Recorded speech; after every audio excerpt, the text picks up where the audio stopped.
Again? Shawn Steinman.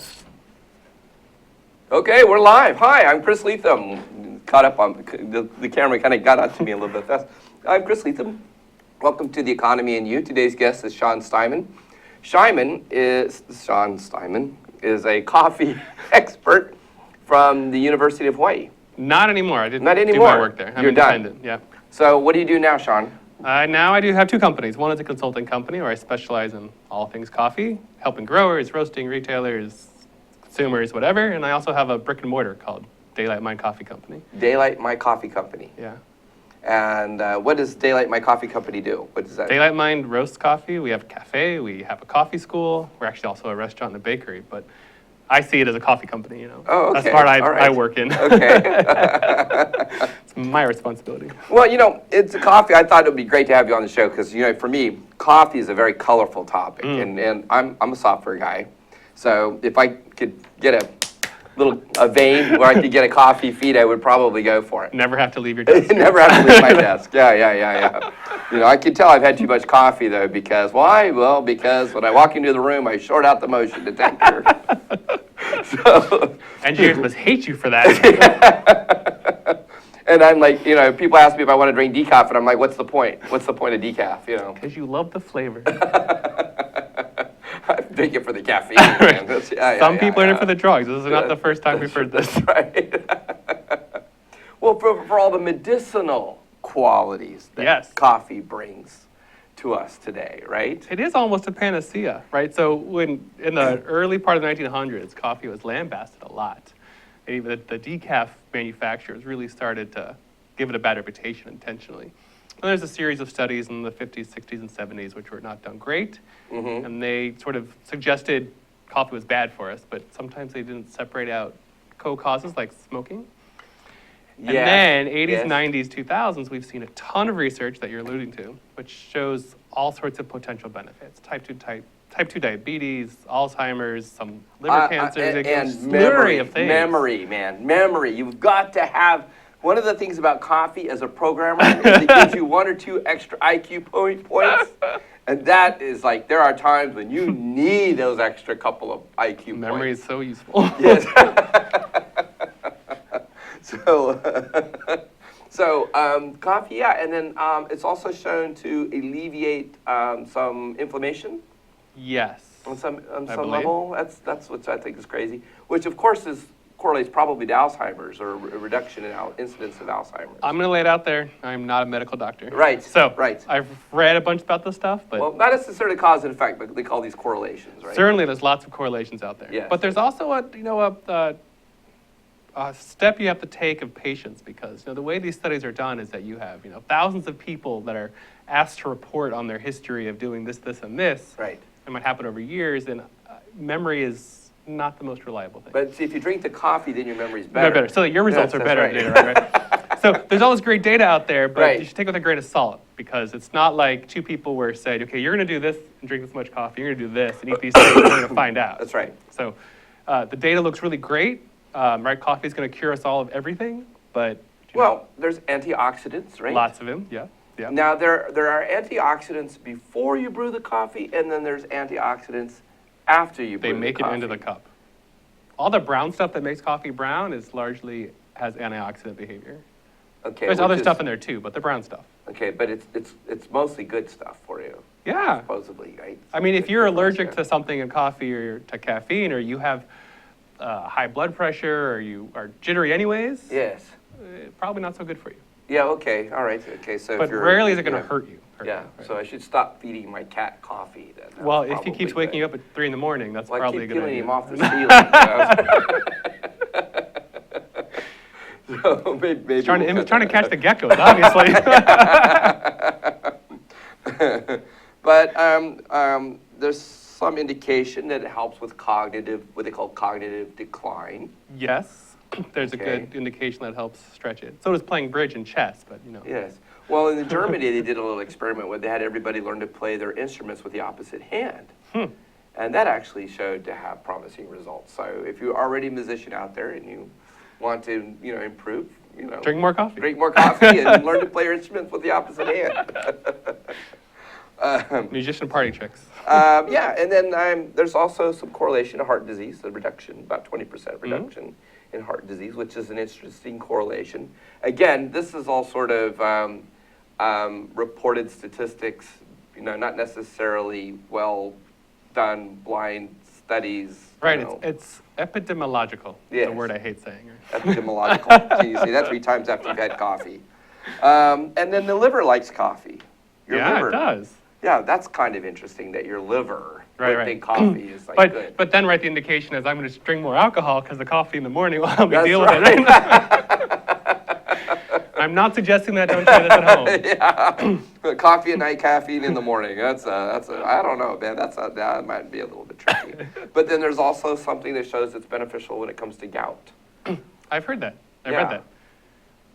Which has got to be an interesting study. I'm not sure who put that study together, but that sounds rather interesting. I don't know, but as an extension of that, I was talking to a farmer once who was drinking some juice made from the coffee fruit, which has a lot of antioxidants, and he swears that stuff helped him with his gout. I had some the other day. Now, this was the first time I'd ever had this. I had a lady, I was in a shop over across the street from the Box Jelly, which is a co-working space. Yep. There's a little shop over there, and they sell a tea that's made from the fruit of the coffee, and they mix it with some other stuff. I was a little skeptical. Right. But I drank it, and it was pretty good. Right. It's a totally different experience. It was a different experience. It didn't taste like coffee at all, and they'd make it like a tea, and they mix it with some other stuff, and it was pretty good. So I'm like, why isn't somebody bottling this and selling it? So as a historical aside, most likely that's the way we first started consuming coffee, was the fruit as a tea. Yeah. Because who on earth would think about doing all this stuff to a seed? Yeah. No, it is good, and it's become sort of trendy in specialty coffee to serve the coffee cherry tea. Oh, that's what it's called, coffee cherry tea. Maybe that. Cascara is a Okay. common name for it. Got a few others. It is not bad, and I bet the stuff you had was flavored with lavender or ginger or something else to make it a little ginger in it, but at the end of the day, it was a very pleasant drink. It is. Yeah. We sell it in my shop because we like it so much. And what's the name of your shop? Daylight Mind. Coffee Daylight Company. Mind. And where are you located at? Daylight Mind's in Kona, downtown Kona. You're all the way in Kona? Yeah. Well, that does not help me here. It does not, but we have a farmer's market booth in Kaka'ako. Oh, okay. All right. So you can come and hang out with me, at Kaka'ako. buy some vegetables, drink some good coffee. All right. That sounds like a plan. Okay.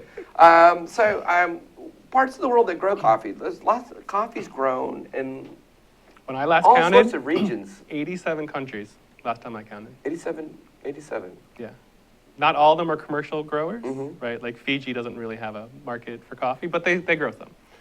There's something like 60-odd growers. So I've heard there's Arabica beans and there's Robusta. Correct? Significant difference? Yes.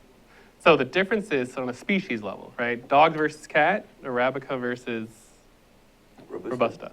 Although dogs and cats are actually farther apart. It's a terrible example. Okay. Soursop and cherimoya for locals, you know? Similar, but not exactly the same. Okay. Arabica is the one that people consider to be much tastier and yummier. It's a little more finicky in the field, but it has a short summation of all the research. The flavor tends to be less bitter, and it can be more interesting. Okay. But Robusta is more robust, so it can grow in warmer climates. It can deal with a few more pests and diseases. Has twice as much caffeine on average. Doesn't taste as good, though. It doesn't taste as good. So you mix the two. Some people do. Get the kick. Cheaper coffees tend to, and coffees, other coffee cultures, not in the U.S., will also use some of the Robusta to mix in with espresso blends or instant coffees or lower grade coffees because you get just as much bang for your buck, or more bang for that sense. If you're in for the drug aspect, you get more of it. Yes. But it's cheaper because it's easier to grow and you can tolerate it more. You can tolerate all the vagaries so life if I go throws to at it. Starbucks, am I getting in Robusta in my Starbucks coffee? No. In the United States, you're almost never going to get Robusta. Oh, really? Anyone who's selling it will be proud of it and they'll tell you. Is that right? Well, there's this, not a trend, but there's a movement, an attempt to try to find Robusta coffees that are really good.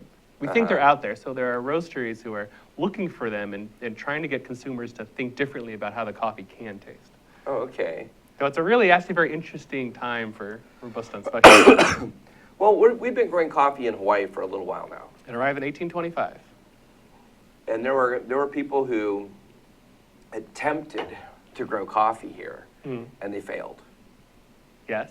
In fact, there are places where people go hiking now, and I've been hiking places that used to grow coffee, and you would never know that anybody had ever grown coffee there. That's true. Well, two things I would say can be attributed to that. One is, right, and so once coffee took hold, probably about the 1840s, it was grown all over the state, lots and lots of places. And by 1900, it was everywhere, thousands of acres. In Hawaii? Yeah, in Hawaii. Oh, okay.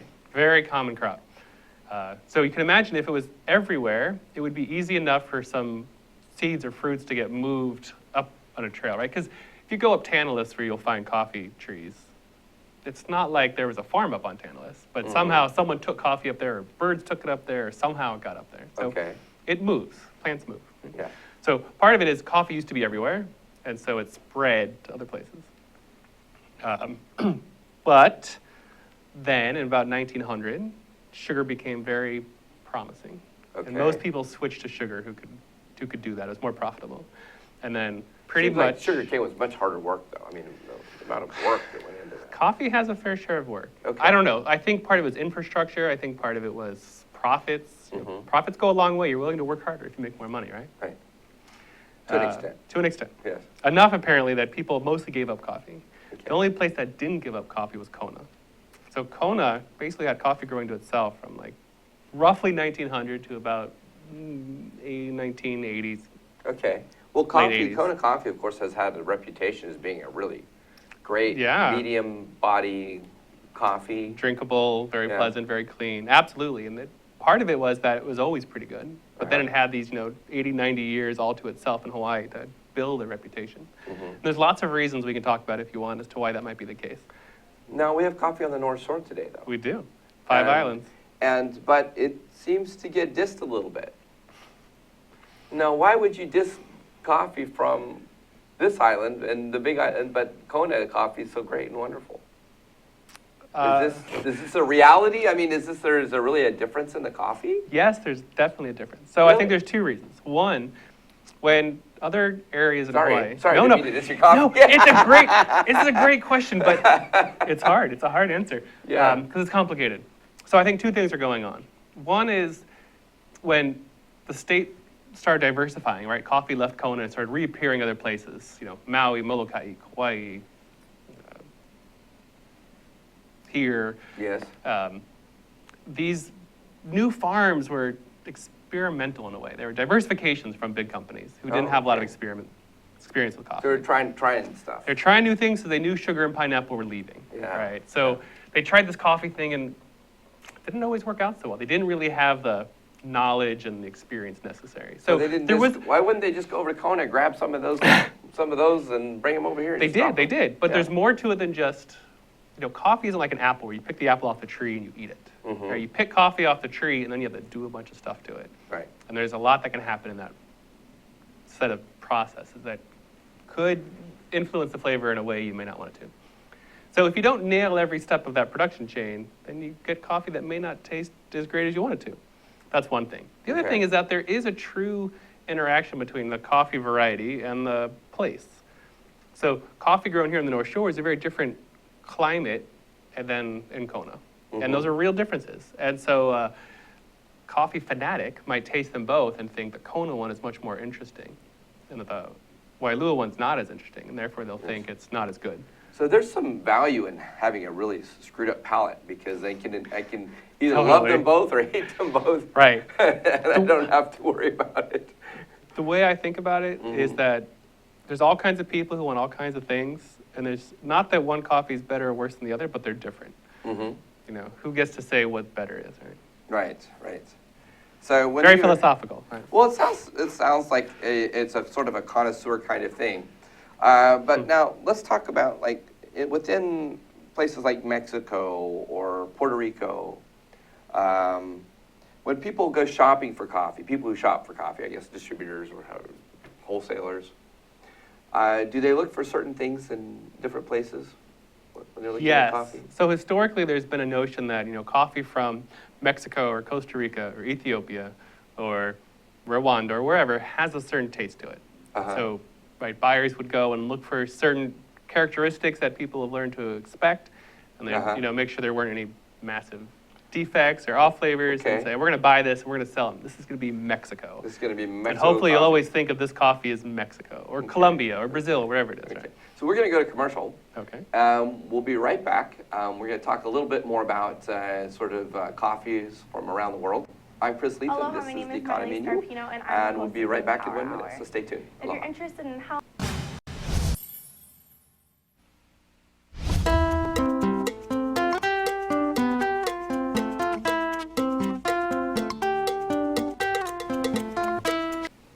Aloha, how you doing?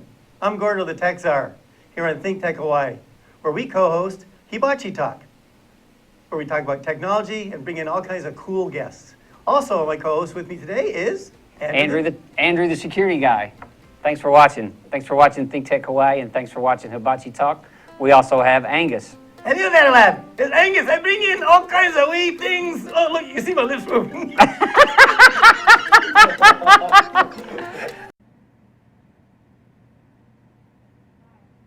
aloha, my name is Miley Scarpino, and I'm the host of the Empower Hour.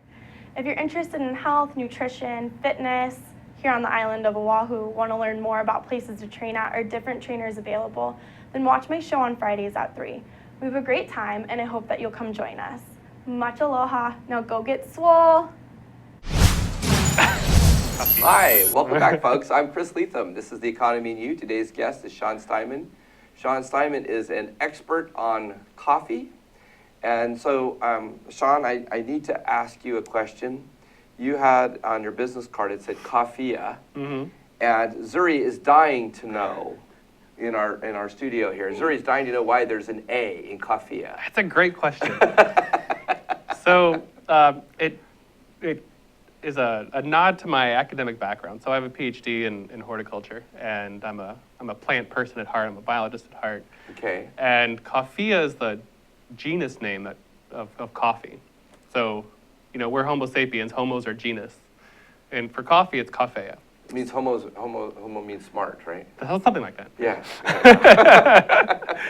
So, like we were talking earlier about Robusta and Arabica, they're both species. So they're both Coffeas.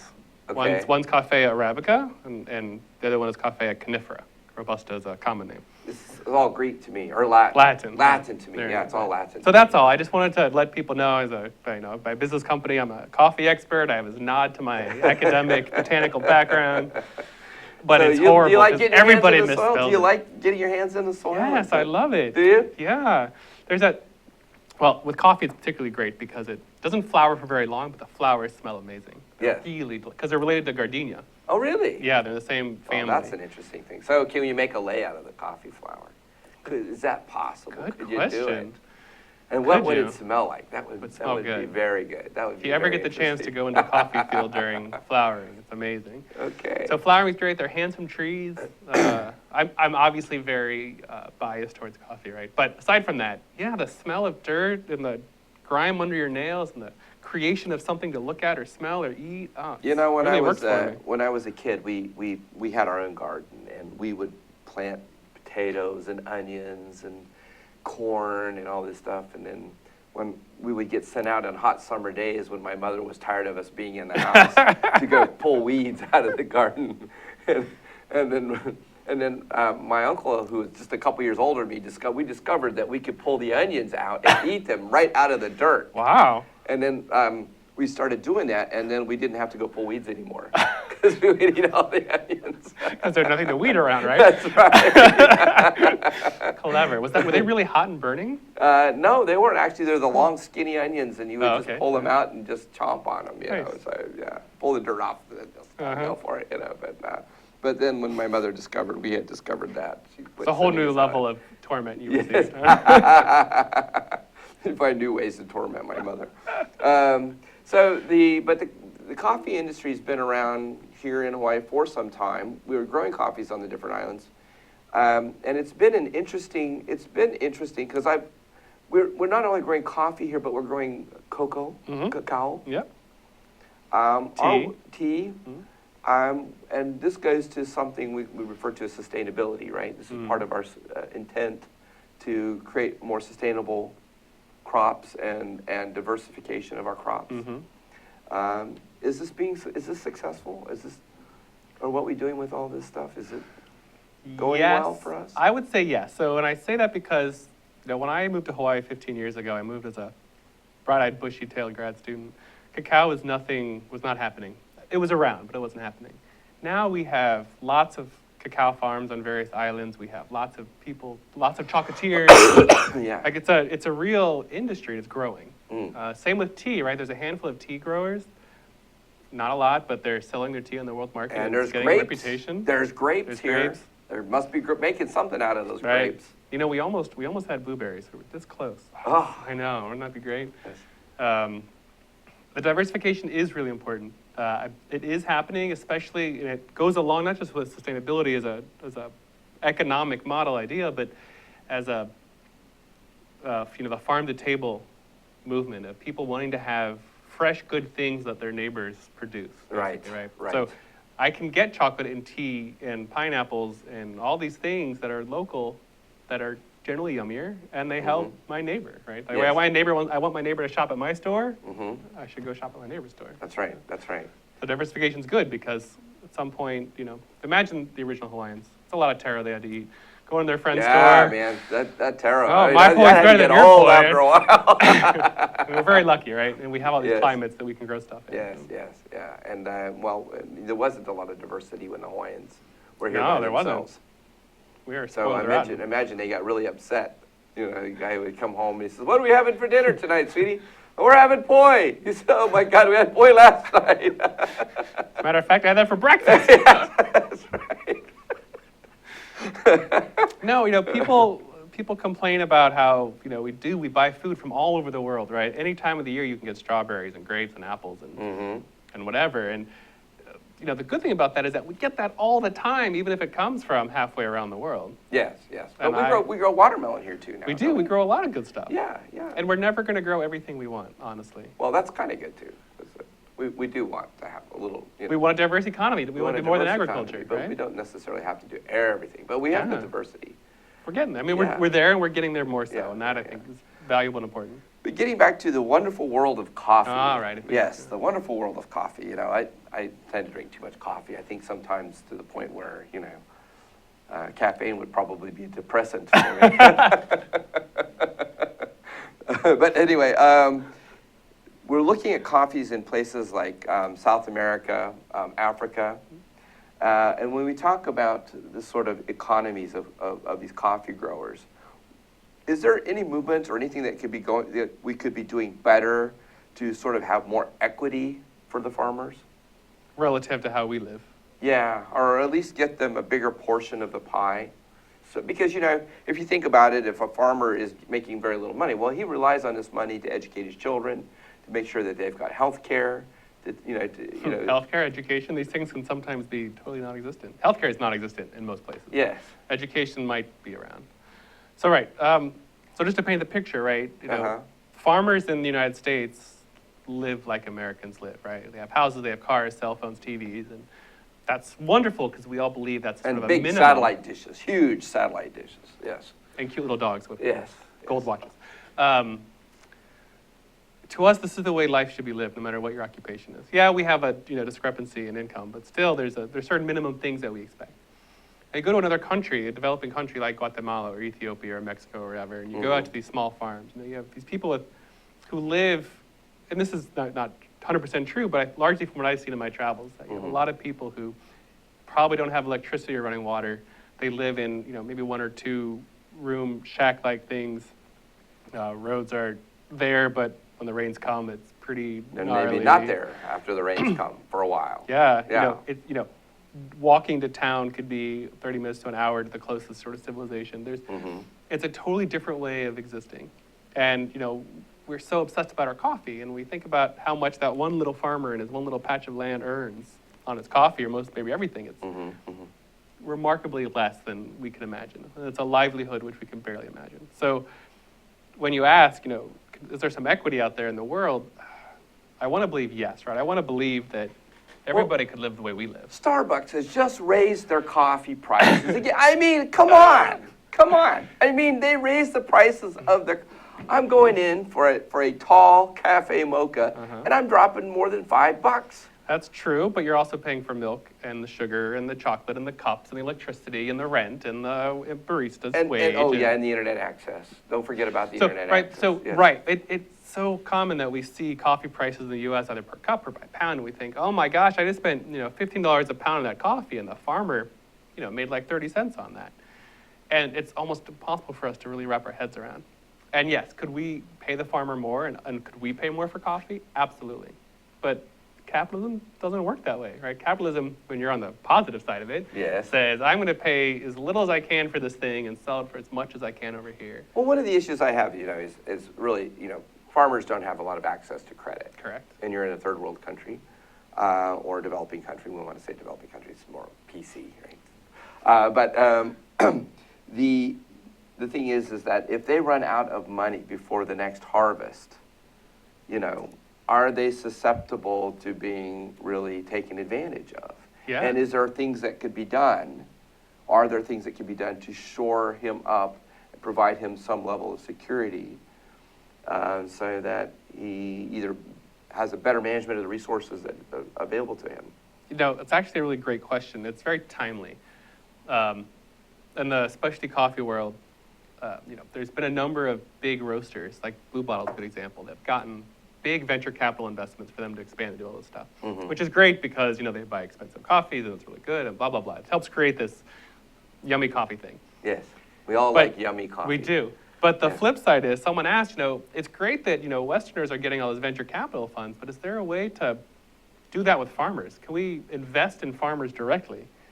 Which is sort of what you're saying. Well, I guess, can they create like a vertical business model where they're not only just shipping green coffee. Can they ship roasted coffee? Could they ship roasted coffee and roasted to taste or to preference? They can. There's some logistical challenges, which is why it's not often done. But it also, to have a coffee roaster and to package it well and be able to have access to all the things you need also requires money and space and education knowledge, which is not impossible. Which is why you have venture capital, right? Isn't that yes, to fund that, right? Yes. One of the really great things would be to do is to get people locally to be drinking it, right? It's way smarter for me to roast coffee in Kona and sell it to people in Hawaii than it is for me to sell it to somebody in Zimbabwe. Just because it's cheaper to get it to you down the street, right? That's right. And it's easier and it's fresher and it's all those things and there's a story to tell and we're neighbors, all this good stuff. So some countries are in fact trying to get their own populations to drink coffee that's produced locally so that they help their own economy. Okay, so now one of the things we talked about earlier was diversification of your crops. So if you're a farmer and you're only growing coffee, you're going to have lean times. Almost certainly. Yes. So what kind of crops are farmers using to diversify? Because a coffee is essentially a tree, right? Yep. So you've got all the space on the ground. You have all the space on the ground, but remember, the space under the coffee is to be kind of dark because there's less sun. Right. But what you can do is you can plant rows, right? Here's a row of coffee, here's a row of bananas, here's a row of barley, here's a row of whatever. You can do rows of things and use the different timing of how they develop to spread out your labor over the year.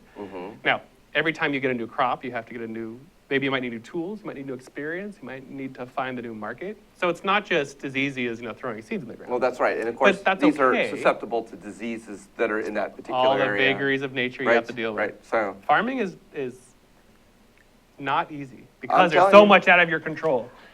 Being a farmer, it's a tough life. We should be so much more enamored with our farmers. I think so. I think farmers are definitely underappreciated. Without question. Yes. Although American farmers are they're sort of core of the earth, salt of the earth people. They are. They really love doing it because there's really very little other reason to do it. Yeah, I come from a family of farmers. Farmers and cattlemen, and so it's fairly thankless work.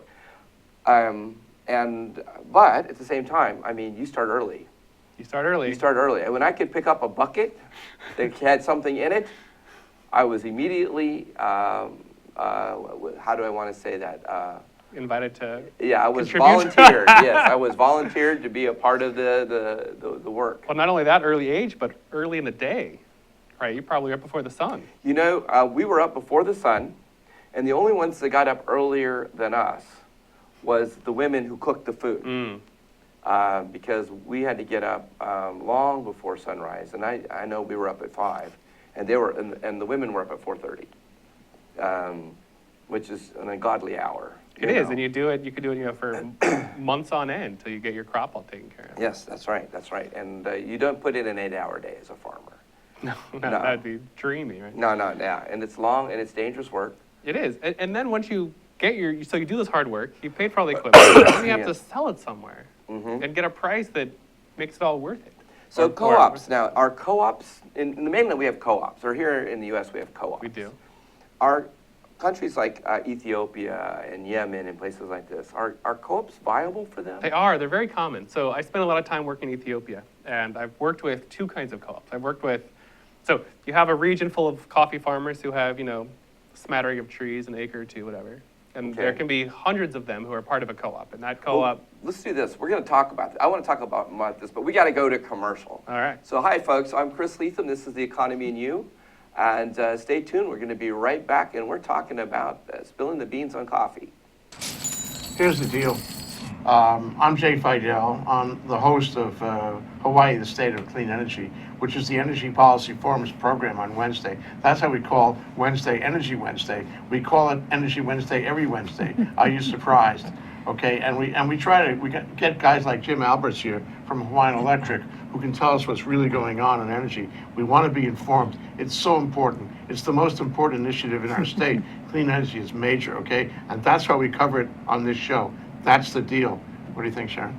I think that's great. That's why we're here every Wednesday from 4 to 5, and we hope you all join us so we can hear people like Jim coming on our show and co-host Ray Starling from Hawaii Energy. Okay, Jim, you've been here today. You've seen this. You heard what she said. What do you think? I think it's a tremendous opportunity for people to come together and talk about the issues. Oftentimes, there isn't a good forum to bring these key issues out into the public, and this is a tremendous way to go about it. And the activity of this show is essential to keep talking about energy because, as you said, it's such an essential part of our lives that we need to pay attention to it and we need to think about the future. Okay, Ray, your turn.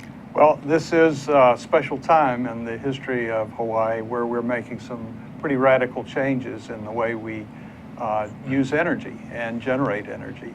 And this show is the one place you can count on coming to every Wednesday and hearing something about the latest issues that are on the table, being discussed, that will affect us all going forward. So come join us, and if you have some ideas you want to share with us about energy, give us a call and let us know. We'll put you up here and let you talk for an hour. So come see us. Thanks, Ray. Thanks, Sharon. Thanks, Jim. It's great to be, from ThinkTech's point of view, it's great to have this show. We love the show. It's our most important show. So come around and listen to us 4 to 5 on Wednesday. Thanks a lot. Bye. Aloha. Aloha. Welcome back, everyone. I'm Chris Lethem. This is The Economy and You. Today's guest is Shawn Steinman. Shawn is an expert on coffee. So if you're just tuning in, we're talking about the interesting world of the coffee business and coffee co-ops.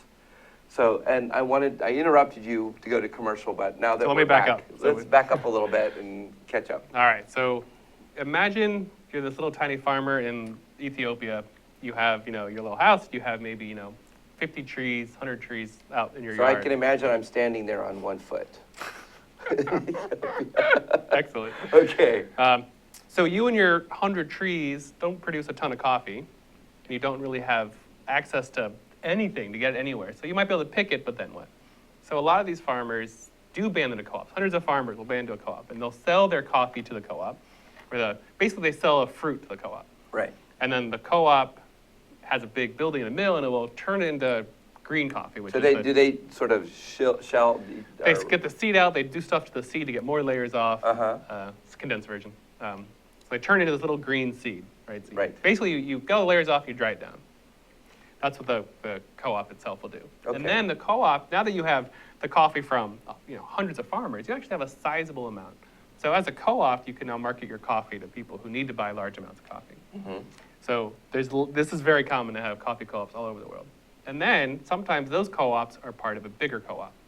So in Ethiopia, there's hundreds of these co-ops, which are made up of hundreds of farmers. And then these co-ops will all be sort of members of a bigger co-op, which then really does the final channeling and marketing. Okay. It can be a very complex system, and it's necessary for those small farmers. Now, there's a trend in specialty coffee for a Westerner who roasts coffee and sells at high prices like Starbucks or something. Okay. Well, they'll go and they'll try to find farmers who are big enough that they can form relationships with and buy coffee directly from these farmers. And so then they can tell a story, this coffee is from this farmer, and this is, about the farmer, and there's this really great marketing angle, and they tend to pay them more than the farmer would earn otherwise, so there's a benefit So for both the people. farmers like that, I'm sure. Farmers like it. Yeah. There's pros and cons, and we can talk all hour about that if you're really bored, but there's all kinds of models. There's all kinds of ways for farmers to get... Is it getting more equitable? I mean, are we seeing a little more equity? Certainly better than it was, I would say, 30, 50 years ago. Yeah. But, it's not like we've gone from nothing to everything. Right. Small increments. Some farmers and co-ops are doing great, getting to a really good place. Okay. But it's not like many of them are still living like Americans. They're not driving. So do Hybrids. coffee growers drink coffee? My question is, do these guys drink coffee? Great question. Yeah. I mean, because I go to, I go to AA meetings just for the free coffee, so. That's horrible. A little horrible. But you're the host, so I'll let it go. Okay. So in some countries, yes, coffee is a necessary part of people's day, but they tend to drink the bad stuff. So you grow this coffee, right? You separate out good stuff from bad stuff, and then you sell the good stuff because you make money on that. Yeah. And you drink the bad stuff. So whenever you're traveling in coffee growing regions and you order coffee, it's not always very good. It's not always the best coffee. But it's, sometimes some caffeine is better than no caffeine, right? Can I get an amen? So there are places where the local population is serious about their coffee. Okay. And will drink it regularly. And they have, Ethiopia is a great example because coffee's from Ethiopia. Uh-huh. And, we talked about this coffee ceremony in Ethiopia, which to us is sort of ceremonial, but to them it's just making coffee. In a small village, you and your neighbors might rotate the house each morning who gets to roast and make coffee. So it sounds very communal. It often is. Yeah. And when it's your lifeblood and it's everything that you rely on, it's important in all sorts of ways. It's like the Italians and the French with their wine. Yeah. Or, Italians with their olive oil. Right? People who really, their identity is based on this, right? Uh-huh. They're going to be seriously intertwined. But the other side is lots of these places didn't grow coffee to drink it, right? The Western powers forced them to grow coffee as slaves for us to drink it, yes. right? So they didn't necessarily get the opportunity to drink it. They don't have a inherent culture. It's just something they've been doing for a while. Oh, okay. But it's slowly changing as the world's becoming nicer.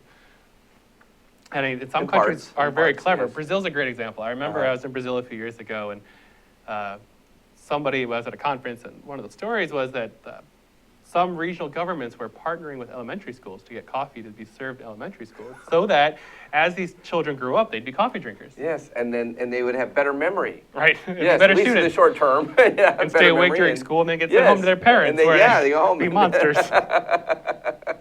That's right. Give them coffee, send them home to mom and dad. Right, there's that great poster that says, unattended children will be given free espresso and a puppy. That's what you want all your kids to be having. Oh my goodness.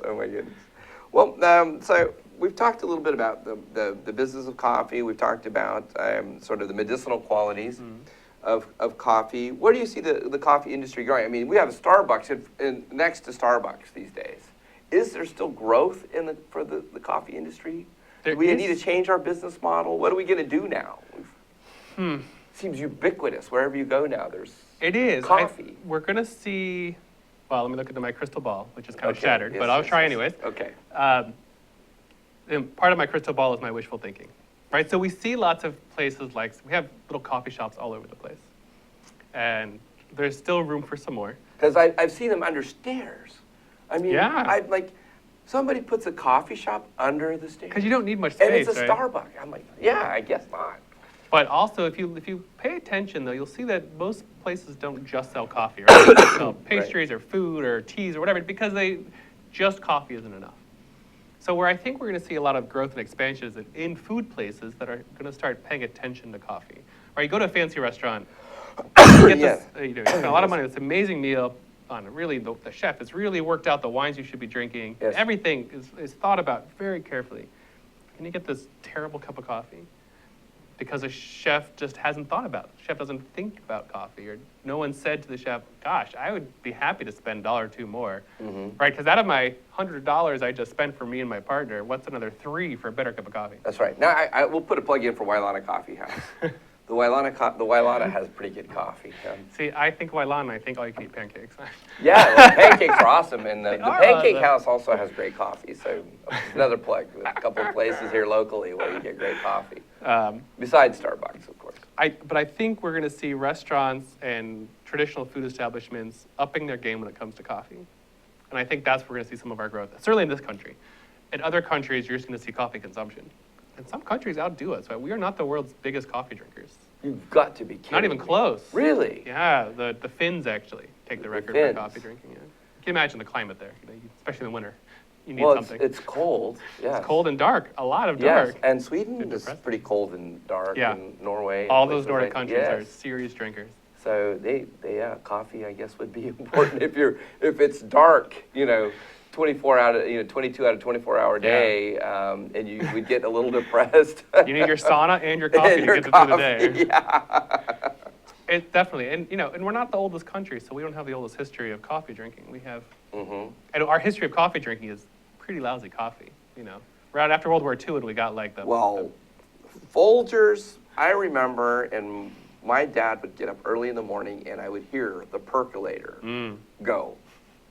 And my father would read the morning paper and drink coffee before he would go to work every morning. totally makes sense. And you would smell the aroma of the coffee. But that was the old standby Folgers or Folgers, U-Ban, Maxwell Yeban, House. they're Maxwell House and they're all coffees, still yes. around and available. Yes. But now there's a lot more available. Yes. Right? The same way there's Budweiser, Sam Adams in your local microbrew. Same thing with coffee. Well, I have a little machine for making my coffee now, where I have to pack the coffee in and put it in there, and I make coffee one cup at a time. I don't see why not, right? Yeah. And I can make it. It's kind of cool. It's kind of fun when friends come over. I make them coffees. It's very Show them social that you thing. love them for all the hard work they're Yes, putting into it. just the special. Yes. When I was, whenever I go back to visit my mom, and I grew up in Kansas, and I'd go back, and she used to have one of those coffee pots that ground its own coffee. You put the water in, put the coffee grounds in, you push start, right? Uh-huh. And I'd go home, and we'd have these big parties, and she'd say, Shawn, go make the coffee. Mom, it's just pushing a button. There's no magic to it. Yes. Still, I had to do it. Yes. And it was amazing coffee, because, the coffee expert did it. No. Yes, that's right. Yes. So I'm sure your guests are incredibly impressed. with Yes. your skill set. Well, it's all about the milk and just getting the little design in the cup. Oh, yes. you're artful. I try to be. My hearts turn into sort of bizarre little experiments, but yeah, I think it's great. Well, I really want to thank you for being on the show today. I think coffee is sort of part of our daily life now, and there are, I think, some lessons to be learned for all farmers when it comes to what's going on with coffee. And I'd like to see us again continue to do more and more interesting things in diversifying our crops, and hopefully we can keep this experiment going and keep coming up with new flavors of coffee. That shouldn't be a problem. Yes, Every and I coffee like lover's the dream. coffee, and we've got to do more with the coffee berry, the cherry coffee That's cherry. the cherry. The fruit. cherry. We've got to do more with that. That turns out to be pretty tasty. Well, I want to thank everybody for watching today. Thank you here for being on the show My today, pleasure. Shawn. Yes, and we'll see you all next week. We'll have another interesting guest and another interesting topic to talk about here on The Economy and You. So thank you for watching, and we'll see you next week.